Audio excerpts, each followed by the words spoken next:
welcome to today's broadcast. I am Earl, and this is The Visionaries. We're here to explore the fascinating world of perspectives on the self, diving into how Eastern and Western philosophies shape our understanding of identity. Stay with us as we uncover the unique differences and surprising similarities in these worldviews that have influenced culture across the globe. Here's Ashlley Almario to provide information about the Eastern perspective. Ashlley?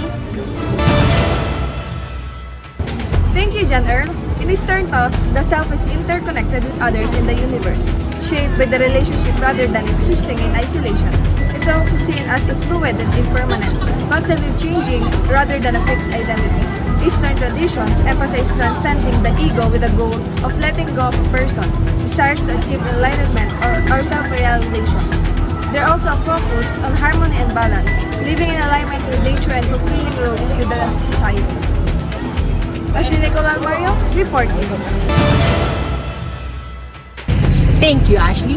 And now here's Carren Mei, Christia Cordero, Ashlley Almario, and Angelie Cantos to provide information about the religions under the Eastern perspective of self. Guys?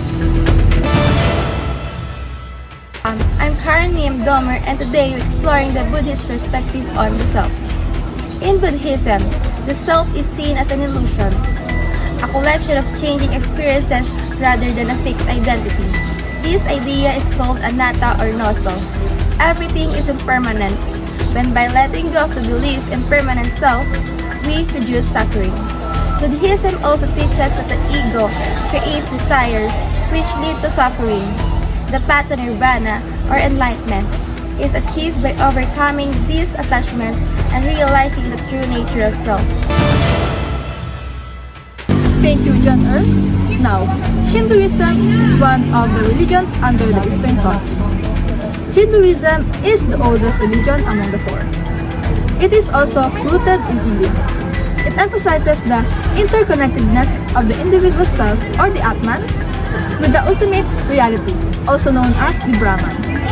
The goal is to achieve moksha or liberation by realizing the unity of the individual self with Brahman. This journey involves self-reflection, spiritual practices, and a gradual shedding of ego. Through devotion, rituals, and philosophical inquiry, Hindus seek to understand their place within the cosmic order and ultimately merge with the divine.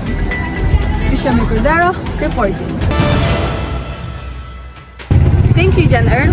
Confucianism, originating in China, emphasizes self-cultivation through ethical conduct and social interactions. It focuses on developing virtues like benevolence, righteousness, propriety, wisdom, and trustworthiness. The self is seen as a product of social relationships and the pursuit of moral excellence. Confucianism emphasizes the importance of family, community, and social harmony in shaping a virtuous and fulfilling life.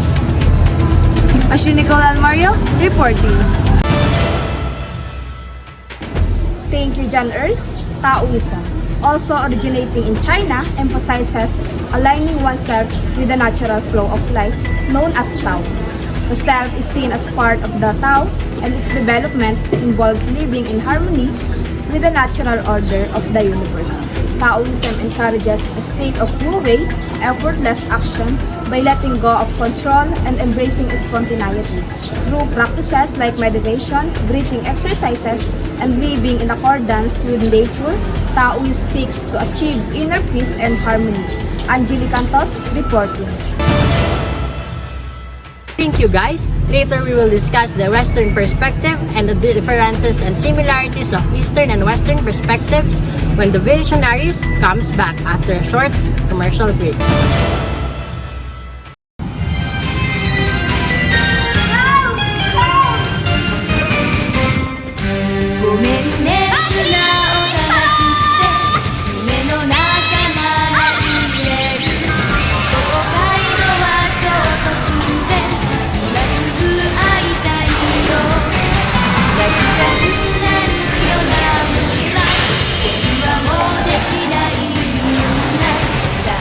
Junjo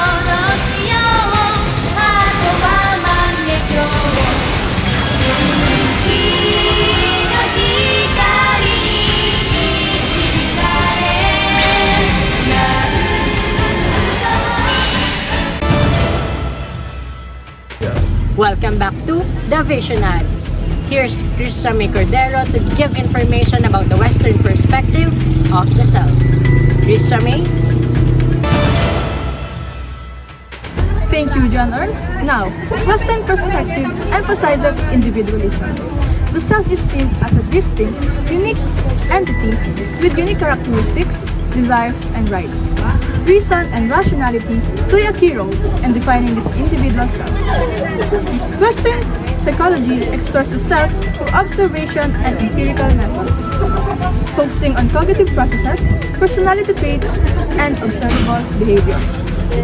The emphasis is on personal growth, achievement, and the pursuit of individual goals. Thinkers like Immanuel Kant and Abraham Maslow are one of the philosophers under this perspective. Christia Mae Cordero, reporting. Thank you, Christia Mae. And now here's Carren Mei and Angelie Cantos to report about the similarities and differences of the Western and Eastern perspective. Guys? Today, we're exploring surprising similarities between Eastern and Western views of the self. Despite different cultural roots, they share key ideas. First, both traditions focus on meaning and fulfillment, whether through self-realization in the East or self-actualization in the West. The goal of personal growth is central. Next, both emphasize the self-interconnection with others. Eastern philosophies stress interdependence, while Western psychology acknowledges the importance of relationship in shaping identity. Both traditions also highlight moral development, harmony and compassion in the East, autonomy and justice in the West. Personal development is another shared focus, whether through meditation or self-reflection, and both recognize the mind-body connection, especially in how mental and physical well-being are linked. Despite their differences, their perspectives offer complementary insight into the human experience. Welcome. Today we're exploring the key differences between Eastern and Western perspective of the self. The West focuses on personal autonomy and independence, while the East emphasizes interdependence and collective harmony. Western thought sees the self as stable, whereas Eastern traditions view it as ever-changing, like Buddhism's idea of no-self. In the West, the mind and body are often seen as separate, while the East takes a holistic approach, integrating mind, body, and spirit. In the West, it's about achieving personal success. In the East, it's about transcending the ego and finding spiritual unity. Back to you, John Earl. Today we're discussing the significance and benefits of Eastern and Western perspectives on the self. Eastern perspectives emphasize a holistic approach, viewing the self as interconnected mind, body, and spirit. This leads to greater self-awareness and authenticity. Practices like mindfulness promote presence and calm, helping individuals connect more deeply with themselves and others. Western views focus on individualism and self-expression, encouraging people to embrace their unique identities. A goal-oriented mindset fosters personal growth, while analytical thinking allows for better understanding of oneself and one's experience.